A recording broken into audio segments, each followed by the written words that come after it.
जी हाँ, नमस्कार दोस्तों। आपका इस वीडियो में हार्दिक अभिनंदन है। आज देश 79th इंडिपेंडेंस डे मना रहा है। सभी को इंडिपेंडेंस डे की हार्दिक शुभकामना। जय हिंद दोस्तों। भारत एक बड़ा ही विशाल देश है, महान देश है। इसकी महान गाथाएं हैं, इसकी महान ऐतिहासिक पृष्ठभूमि रही है। यहाँ पर हर धर्म, हर जाति के लोग निवास करते हैं। यहाँ पर कई भाषाएं बोली जाती है, लेकिन विविधता में एकता इसकी मुख्य पहचान है। पूरी दुनिया इसलिए भारत को जानती है। सहिष्णु देश है, धर्मनिरपेक्ष देश है।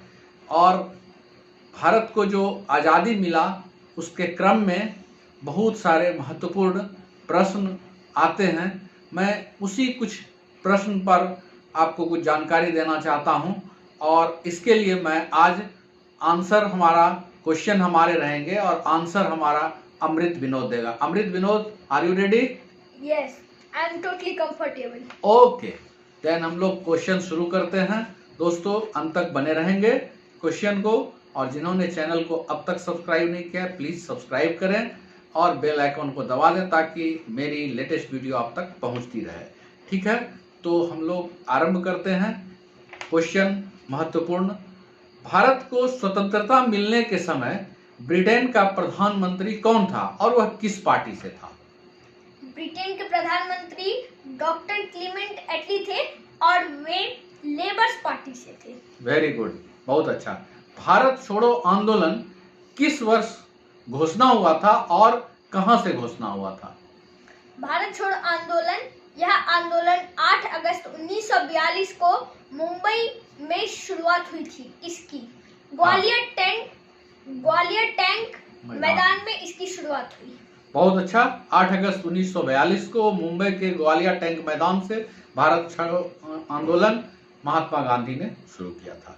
और तीसरा महत्वपूर्ण प्रश्न है, करो या मरो का नारा किसने दिया था और किस आंदोलन में दिया था? करो या मरो का नारा, यह नारा महात्मा गांधी ने इसी भारत छोड़ो आंदोलन में दिया था।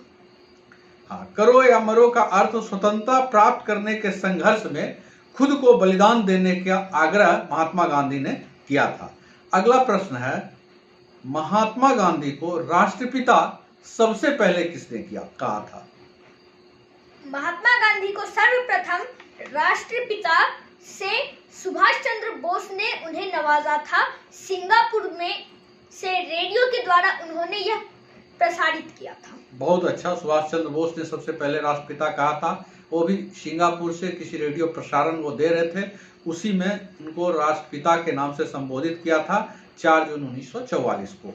अगला क्वेश्चन है, भारतीय स्वतंत्रता अधिनियम 1947 के तहत किन दो देशों का स्थापना किया गया था? भारत और पाकिस्तान। यस, भारतीय स्वतंत्रता अधिनियम 1947 के तहत भारत और पाकिस्तान दो देशों की स्थापना हुई थी। भारत के अंतिम गवर्नर जनरल कौन थे?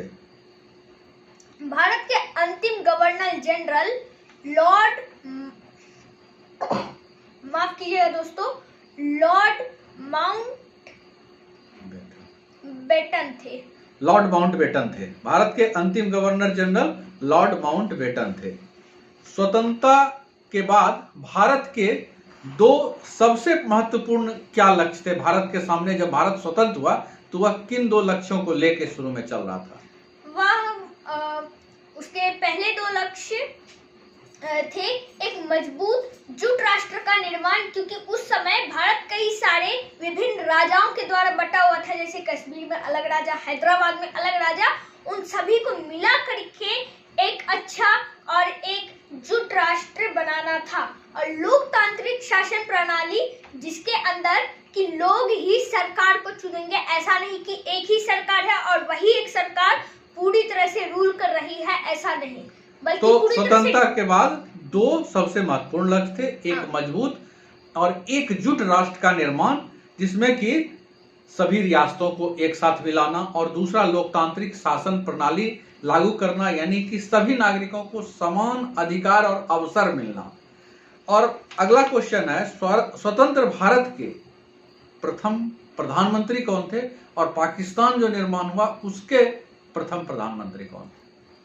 जी, भारत के प्रथम प्रधानमंत्री थे पंडित जवाहरलाल नेहरू और पाकिस्तान के थे मोहम्मद अली जिन्ना। बहुत अच्छा।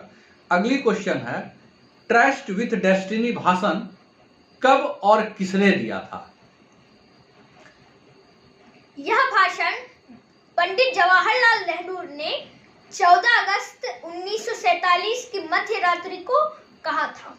यस, 14 अगस्त 1947 को दिल्ली में जवाहरलाल नेहरू जो प्रथम प्रधानमंत्री थे उन्होंने ट्रस्ट विद डेस्टिनी भाषण दिया था और यह अंग्रेजी में दिया गया भाषण था।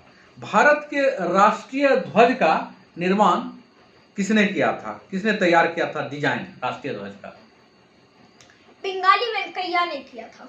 अच्छा, पिंगाली वेंकैया ने जो किया था उसमें 3 रंग जो अभी भी वर्तमान में चल रहा है, केसरिया, सफेद, और उसके बारे में कुछ बता सकते हो? जी, केसरिया का अर्थ होता है धरती पर मर मिट जाने वाले, यानी कि उन सभी लोगों का बलिदान, और साथ ही इस केसरिया का यह भी अर्थ है कि उग्र, हमेशा हर एक चीज के लिए तैयार रहना।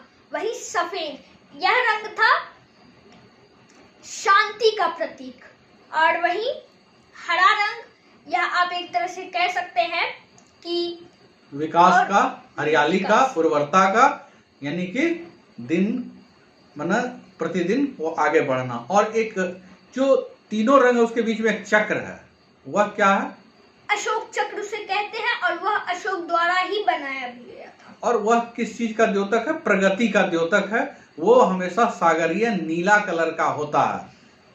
ठीक, उसके बाद है सबसे ज्यादा बार लाल किले पर झंडा किसने फहराया है?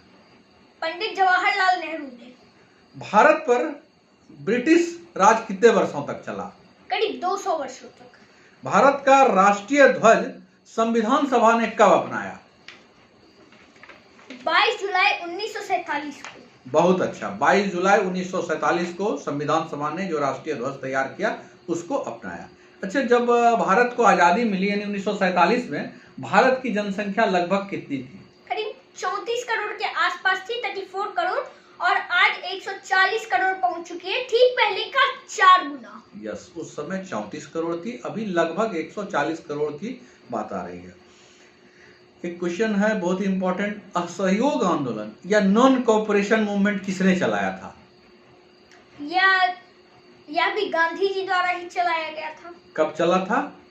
1920 में शुरू हुआ और 1922 में गांधी जी ने ही खत्म करवाया। Very good, very good. Chauri Chaura कांड हुआ था, उस घटना से क्षुब्ध होकर महात्मा गांधी ने इस असहयोग आंदोलन को वापस ले लिया। अगला क्वेश्चन है, सविनय अवज्ञा आंदोलन यह महात्मा गांधी ने कब चलाया था? सविनय अवज्ञा आंदोलन